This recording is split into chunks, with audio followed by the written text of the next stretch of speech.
Buenas tardes, mi nombre es José Miguel Villaga Romo. Yo presentaré los contratos bajo el Código Civil del Estado de Guanajuato, pero antes de empezar a definir todos los contratos y explicarles cómo funcionan, primero me gustaría definir qué es un contrato y cómo se divide. Un contrato es un acuerdo de voluntades que crea o transfiere derechos y obligaciones. Los contratos se encuentran regulados en el Código Civil Federal de México dentro del artículo 1792 a 1859. Los requisitos de existencia de un contrato son dos. El consentimiento se refiere a la manifestación de la voluntad de las partes y el objeto se refiere en primer lugar a objetos materiales como pueden ser bienes, ya sean tangibles o intangibles. Los tangibles son materiales y los intangibles constan más de conocimientos, como también se refiere al propósito del contrato, es decir, a la obligación que se crea.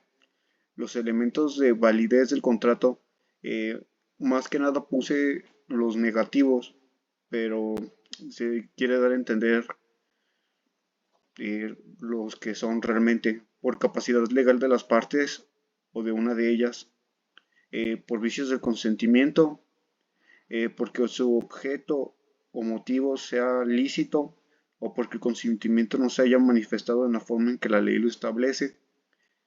Estos elementos de validez, si uno de estos cuatro no se emplea, el contrato ya no tiene funcionalidad ni para lo que fue creado. Vamos a definir qué es un contrato preparatorio. El contrato preparatorio es aquel por virtud del cual una parte o ambas se obligan a celebrar dentro de cierto tiempo un contrato futuro determinado. Eh, Más que nada este contrato se utiliza para una asistencia, pues por así decirlo, en el cual se va a hacer otro contrato, pero es como una confirmación de ese contrato. El contrato preparatorio tenga un objeto lícito, se determina el plazo dentro del cual se otorgará el contrato, esté hecho por escrito, que ambas partes tengan la posibilidad de celebrar el contrato y también de otorgarlo. A falta de algún elemento de los antes mencionados, quedará anulado el contrato. El contrato solo da origen a obligaciones por celebrar. Si se rehúsa a firmar, el juez podrá hacerlo, salvo que sea un acto oneroso o de buena fe, quedará sin efecto. Este contrato no opera la transferencia de propiedad. Vamos a seguir con el contrato de compraventa, lo vamos a definir. Así vamos a estar definiendo cada uno y luego les vamos a dar eh, ya más detallada la información. La compra y venta es el contrato por virtud del cual una de las partes denominada vendedor se obliga a transmitir la propiedad de un determinado bien a otra persona llamada comprador, quien se obliga a pagar por este un precio cierto y en dinero.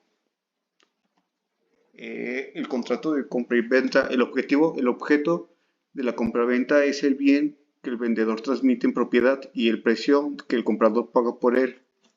Las características de este contrato es que la totalidad del precio se paga en dinero o se puede pagar una cierta parte. El dinero es 50%.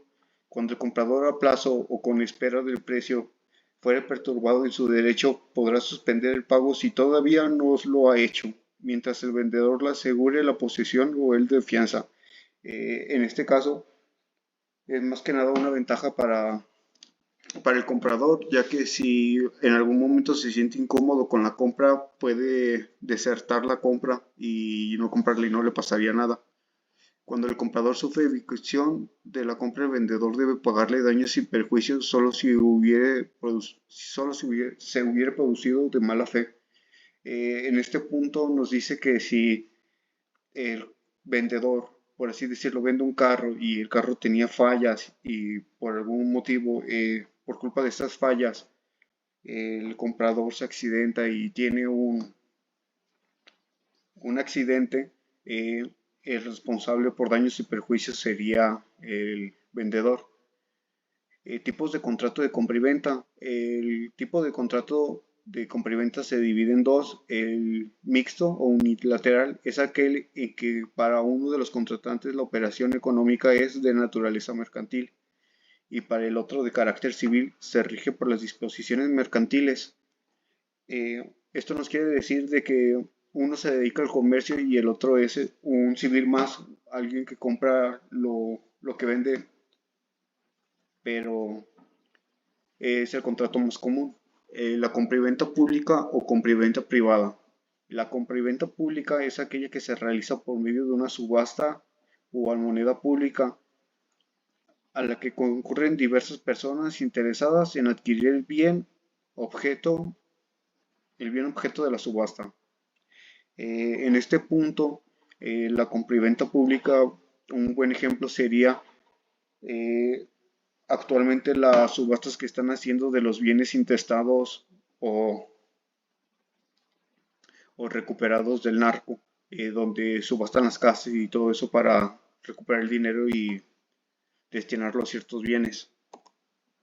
Compra y venta judicial. La compra y venta judicial es aquella que realiza la autoridad judicial, por lo que en cierto sentido coincide con la compra y venta pública, con la salvedad de que esta no es necesaria judicialmente. Este sería compartido con el punto anterior. Otro ejemplo también sería los remates bancarios, que es cuando las gentes no pagan y se van a otra. Las gentes no pagan sus casas y otros los compran. Compra y venta voluntaria. La compra y venta voluntaria es aquella en que se realiza con el vendedor, que realiza el vendedor sin estar obligado a celebrar dicha operación. Esta compra-venta también va ligado con los otros tres, ya que ningún acto de compra y venta debe estar eh, obligado el comprador a adquirir el bien. Adquisición de bienes inmuebles por extranjeros. Los extranjeros están impedidos de adquirir bienes inmuebles localizados dentro de las zonas restringidas. Solo pueden adquirir el derecho personal al uso y disfrute de esos bienes mediante un fideicomiso de zona restringida. Actualmente por así decirlo, los extranjeros, estadounidenses, japoneses y todo eso, no pueden adquirir bienes directamente y tienen que recurrir a, pues, a otras formas, pero es dentro de una cierta zona, por así decirlo, zonas céntricas sí pueden comprar, zonas urbanas, pues no rurales. El contrato de permuta es un contrato por el cual cada uno de los contratantes se obliga a dar una cosa por otra. Se observa en su caso lo dispuesto en el artículo 1743. Este artículo habla: el valor de una cosa se ha de pagar en dinero y en parte con una cosa, dando como resultado un equivalente igual o superior al precio del artículo. Este,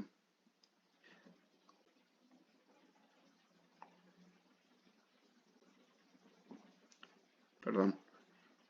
En los contratos de permuta, una persona está obligada a hacer un cambio entre objetos con el mismo valor acordado. En dado caso que no sean del mismo, se tendrá que dar o recibir una parte en efectivo y el objeto. En dado caso de que se acredite que la persona no sea dueña del objeto, se podrá despojarla del bien. Esta persona que se despojó del bien puede cambiar el bien por otro y así exigir el valor. En dado caso de que no le quieran devolver el bien, podrá demandar por pagos de daños y prejuicios. Estos contratos no perjudican a los bienes adquiridos por buena fe o onerosos. Estos quieren decir que sean por donación o por alguna herencia. Pueden ser aplicados a los artículos de compra y venta. Y vamos a pasar al siguiente. Los contratos de donación. La donación es un contrato por el cual una persona transfiere a otra gratuitamente una parte o la totalidad de sus bienes presentes. No comprenden bienes futuros, puede ser pura, onerosa o remuneratoria. Más que nada, estos contratos, los utilizan para regalar cosas, así se llama. Pero ya es de forma legal. Por ejemplo, si tú le vas a regalar una casa o algo así a un familiar tuyo, eh, es un buen método en el cual puedes hacer legalmente esto.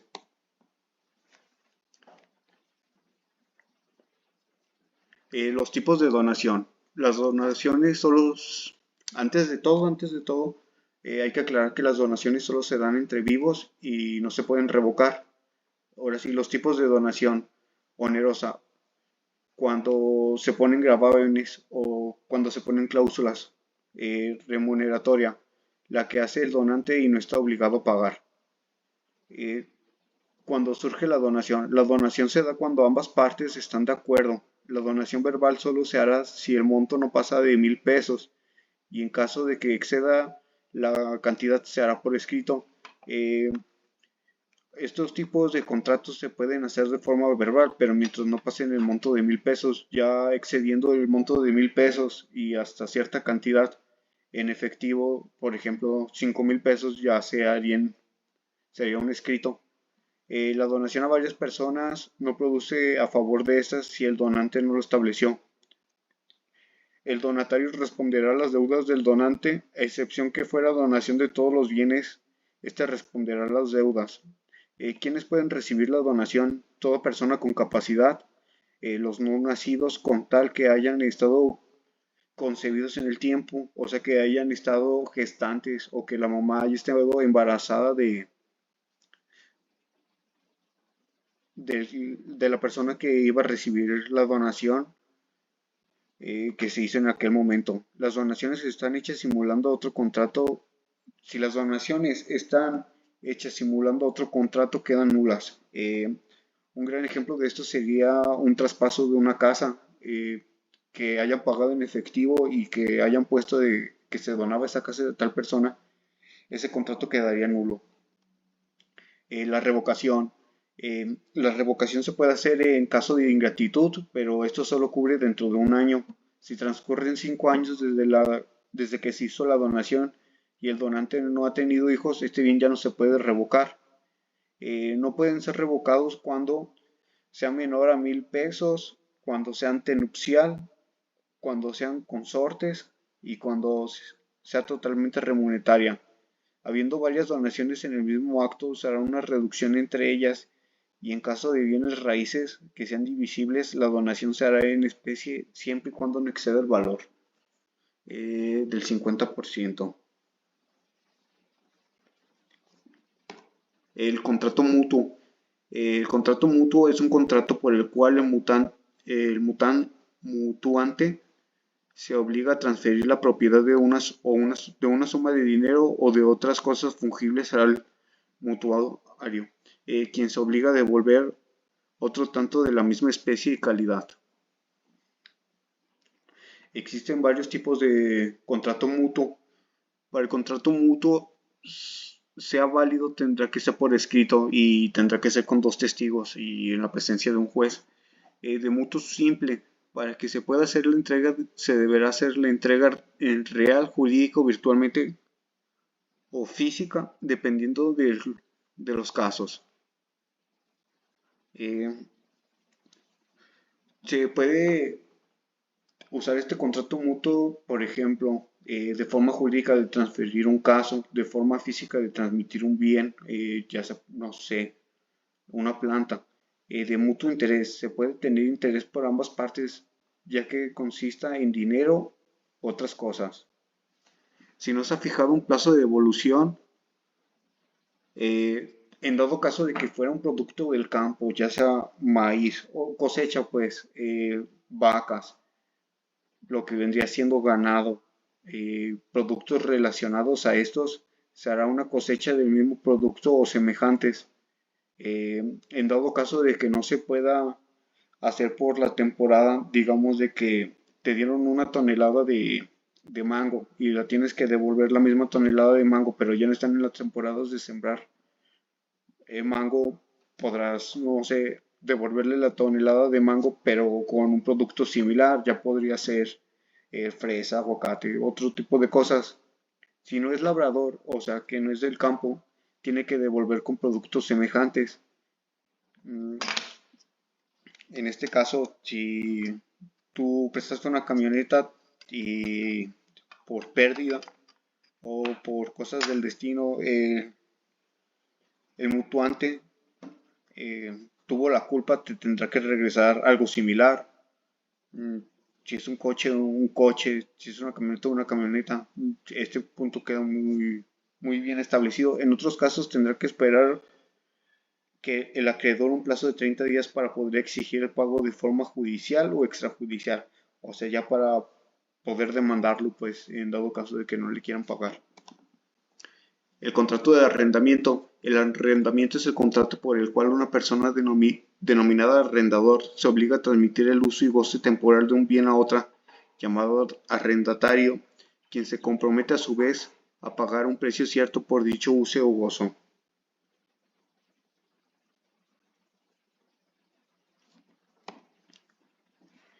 El contrato de arrendamiento es el cual una persona transmite el goce temporal a otra, quien se compromete a pagar por dicho uso o goce. Características: el arrendador es responsable sobre los vicios ocultos del bien. En este caso, si, no sé, la casa tuviera moho y eso enferma a la familia que está arrendando, o sea, que está rentando, él tendrá que cubrir los costos de médicos. La pérdida la sufre el arrendador. Eh, Pueden arrendarse todos los bienes se pueden arrendar todos los bienes que usándolos no sean pues fungibles, por ejemplo, o comestibles. Se puede arrendar o rentar una excavadora, una casa, un celular, o sea que no se desgasten.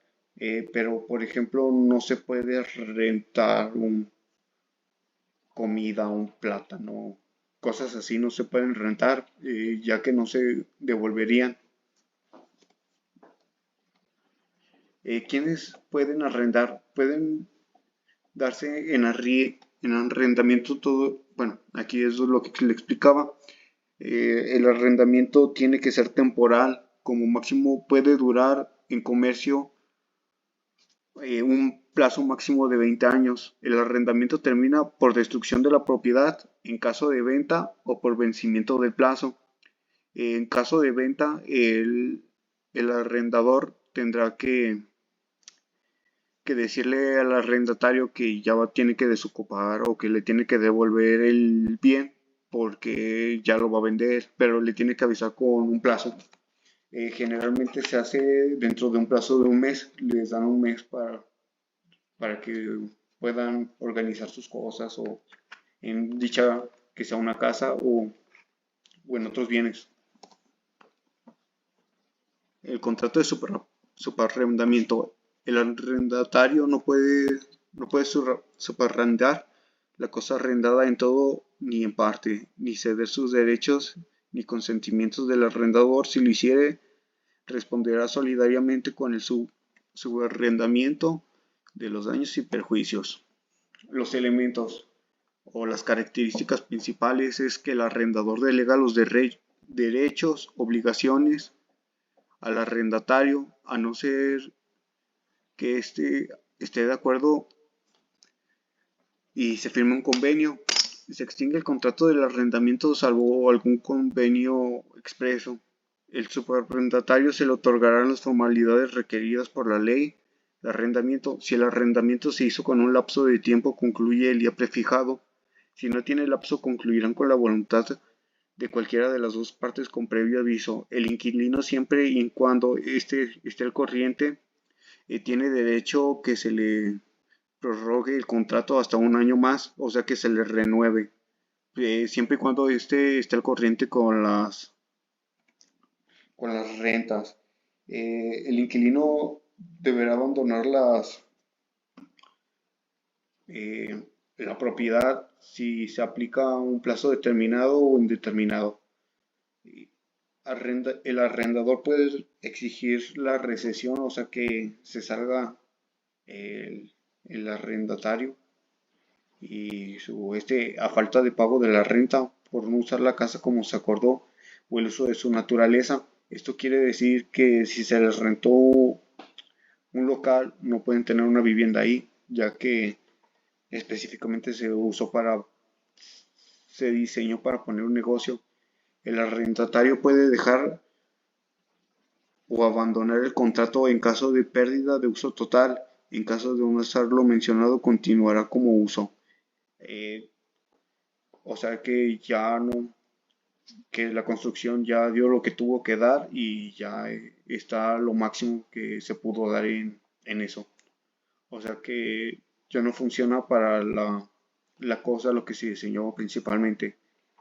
Si se pone, si se opone el subarrendio, si se opone al subarriendo, o sea, si ya no le pareció que se ha subarrendado su casa, lo puede cancelar en cualquier momento. Si el predio fue enajenación o ejecución judicial, en todo caso que fuera un embargue, el contrato puede terminar con convenio, nulidad, pérdida o destrucción de la cosa arrendada y por expropiación, por privación total o parcial. El contrato como dato.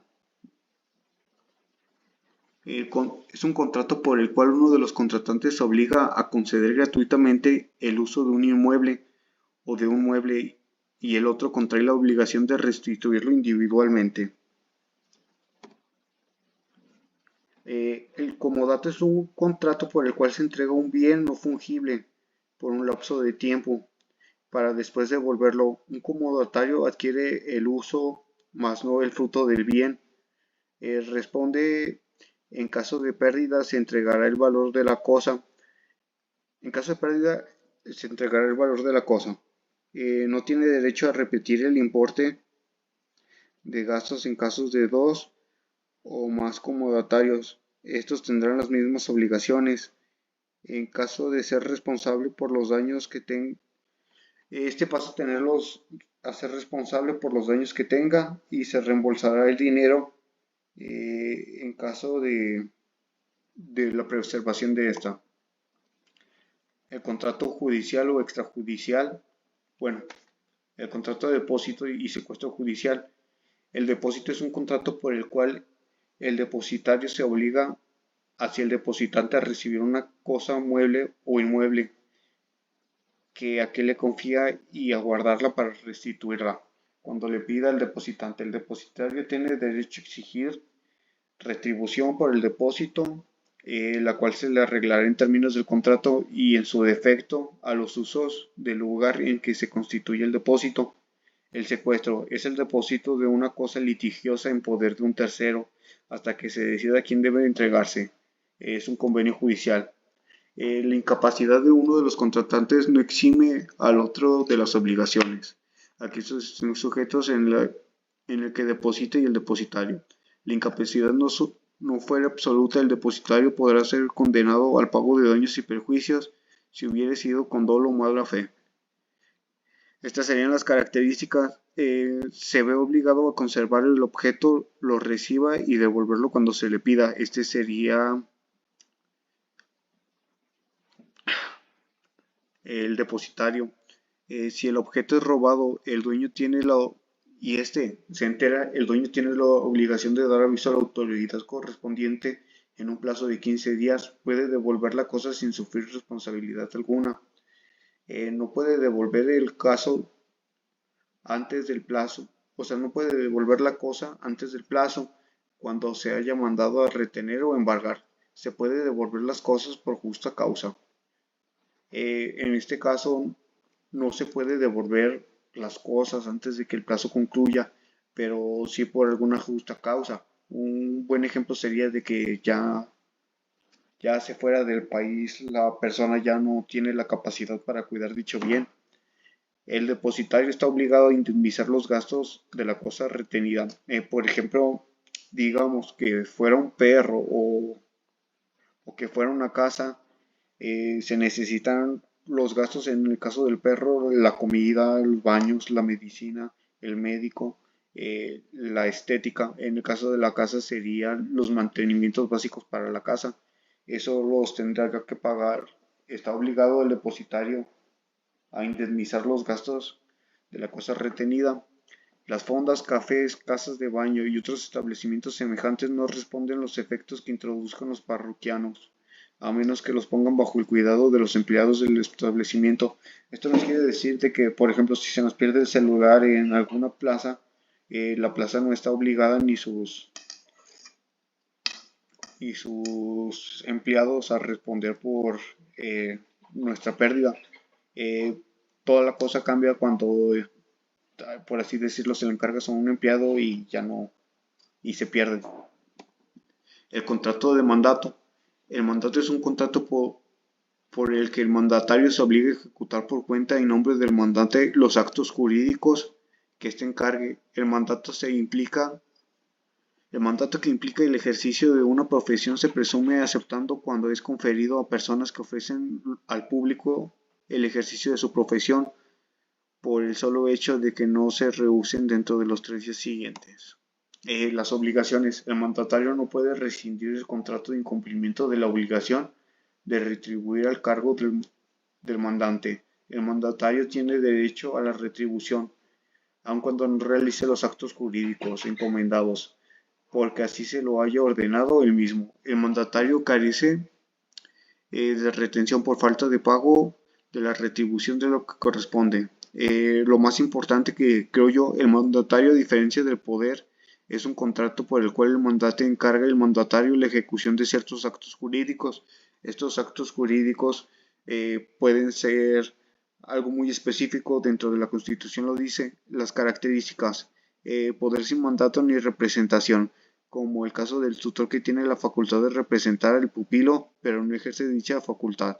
Poder de mandato sin representación, cuando se otorga un mandato con poder, pero este no se ejerce. Cuando se otorga un mandato sin poder, de esta manera el ejecutar el encargo del mandatario actuará a nombre propio, pero no por cuenta del mandante. A diferencia del poder, el mandato puede apreciarse de forma particular en las personas jurídicas. Contratación de servicios.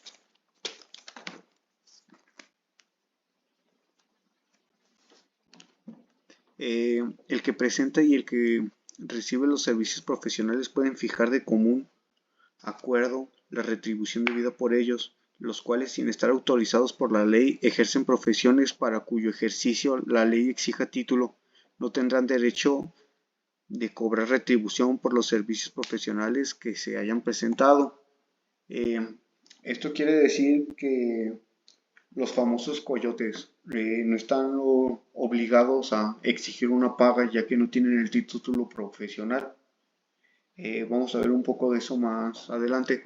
A falta de convenio sobre su reembolso, los anticipos hechos por los profesionales serán pagados con el crédito legal desde el día que fueron hechos, sin prejuicio de la responsabilidad por daños y prejuicios, cuando hubiere lugar en ella.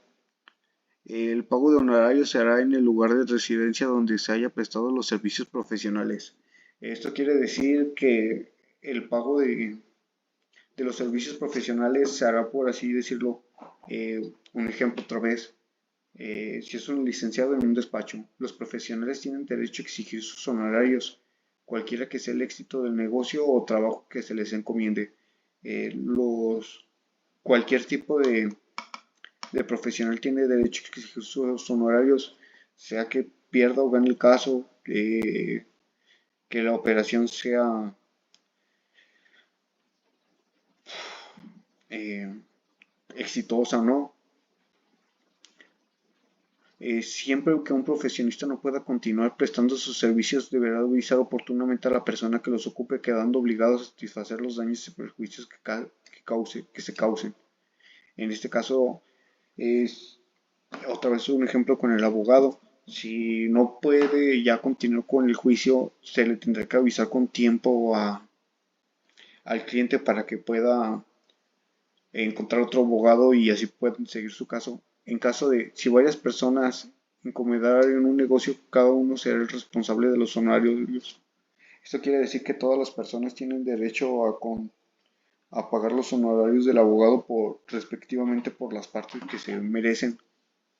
o sea, de los porcentajes que tienen. Si varios profesionistas prestan sus servicios,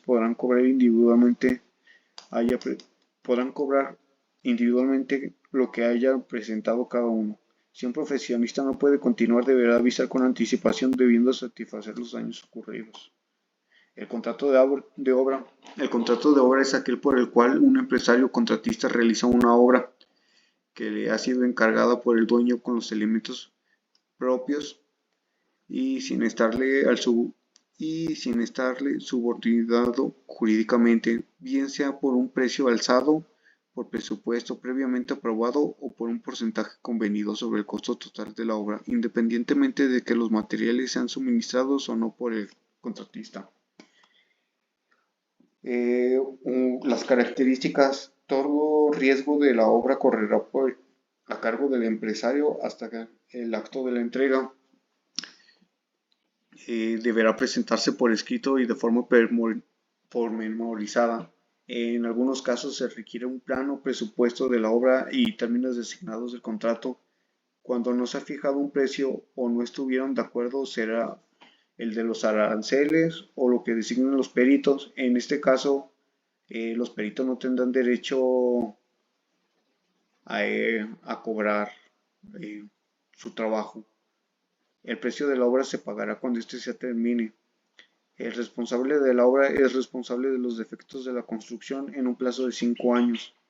Eh, si, por ejemplo, terminan una casa y pasa algo, no sé, digamos un terremoto y se derrumba dentro de ese plazo de los 5 años, el responsable de la obra es el empresario.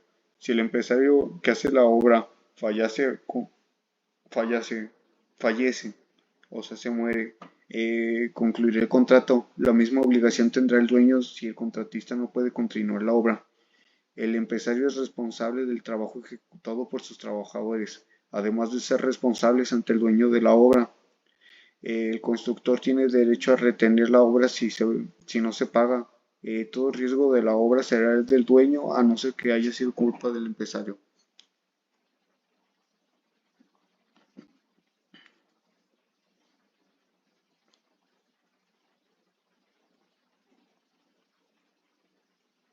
Contrato de transportes es el cual alguno se obliga a transportar bajo su inmediata dirección o la de las de sus dependientes por la tierra,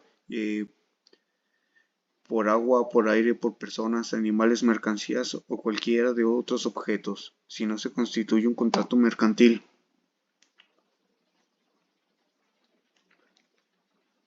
Permítame un segundo porque estoy agarrando un poquito aire.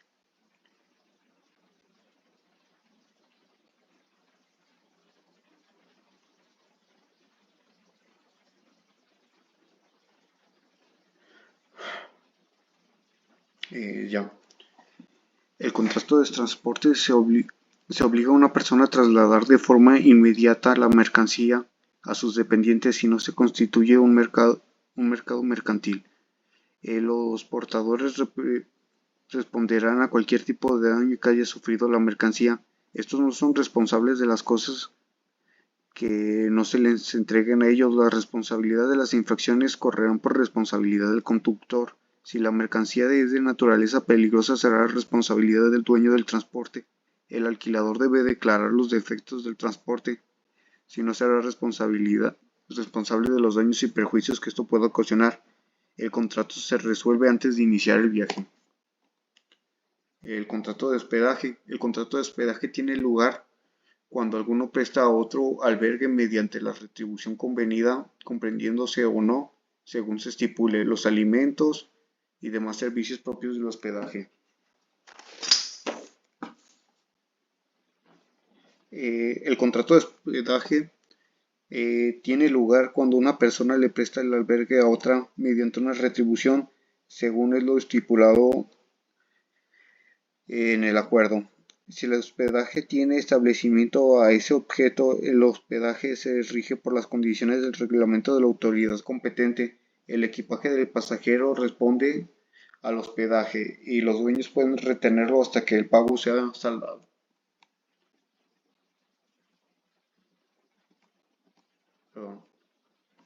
Contrato de asociación civil. Primero vamos a definir qué es sociedad civil. La sociedad civil es el contrato plurilateral por el cual dos o más personas aportan bienes o servicios para realizar un fin común de carácter económico preponderante, sin que constituya una especulación comercial.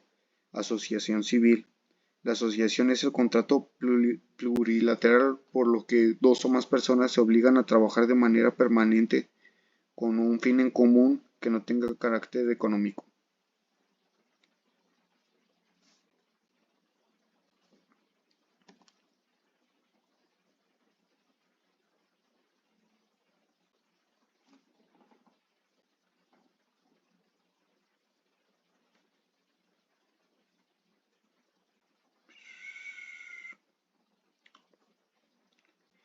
Eh, la sociedad civil es un contrato.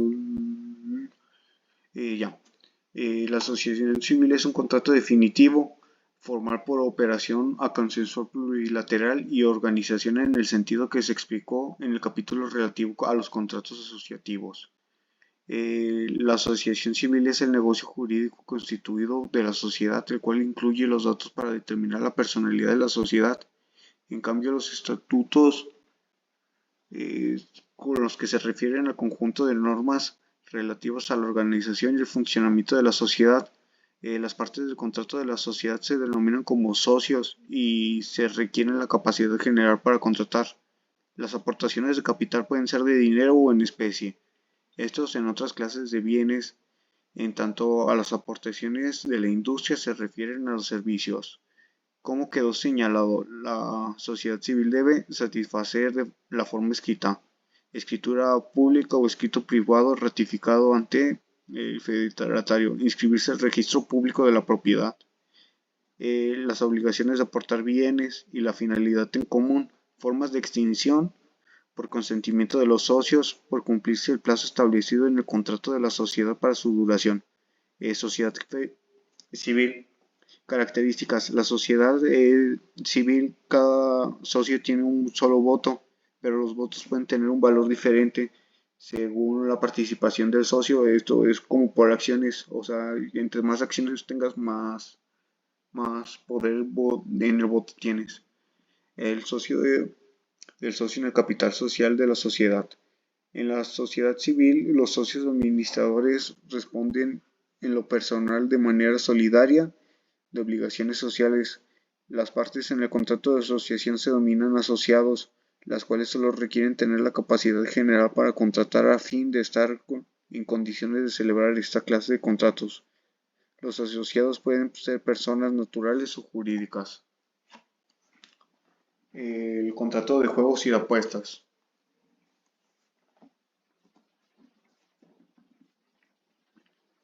La ley no concede la acción de reclamar lo cual que se gana en un juego prohibido o en apuestas prohibidas.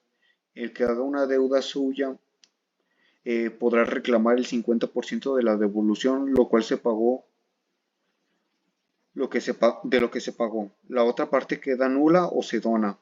El que pierde tiene un plazo para pagar a la deuda en un plazo de 30 días, siempre y cuando no exceda el 5% de su fortuna, exceptuando la deuda de juego prohibido, ni se hará una obligación civil.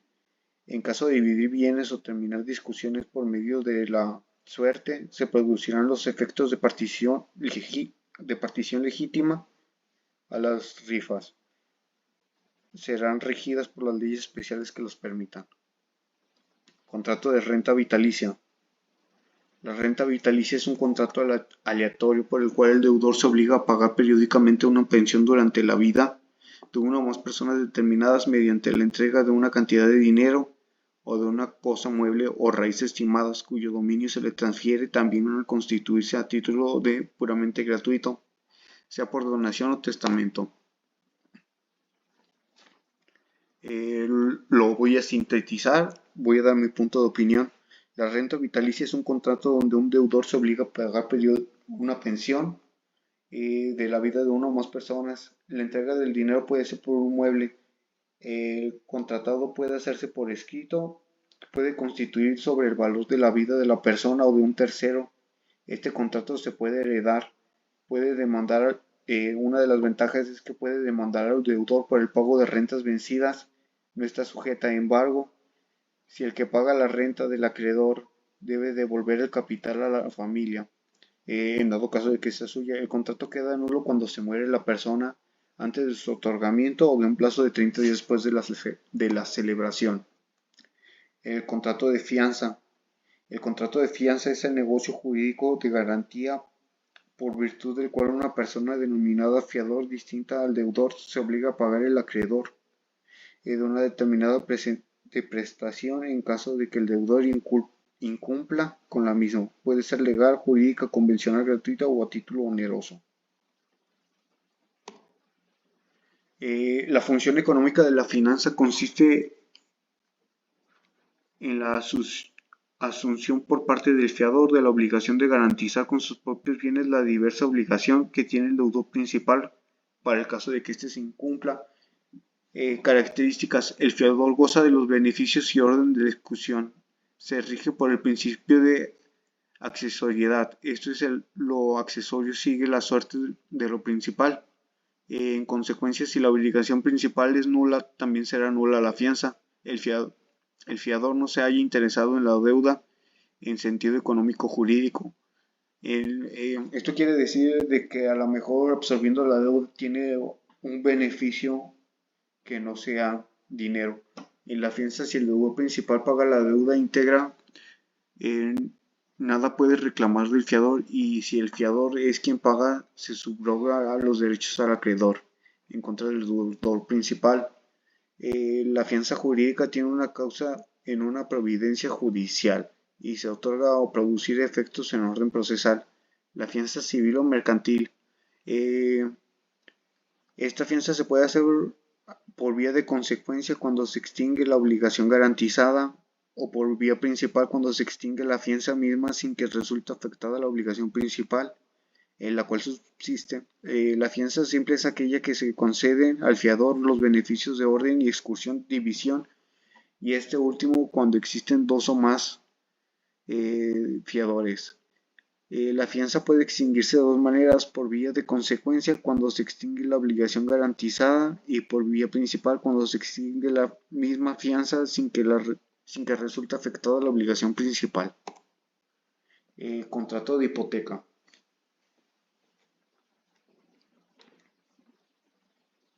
Eh, Perdón, voy a tomar un poquito de agua.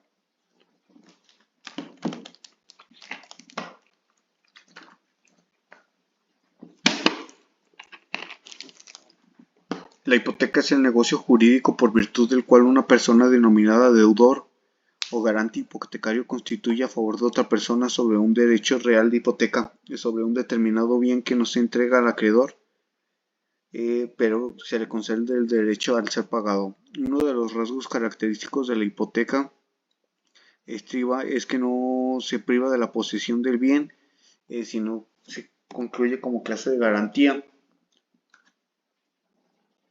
Eh, Voy a decir lo que pienso sobre este tema. Este contrato es de garantía real. La hipoteca voluntaria es donde se constituye la voluntad del propietario necesaria, se otorga para cumplir una obligación de bienes que no pueden ser hipotecados.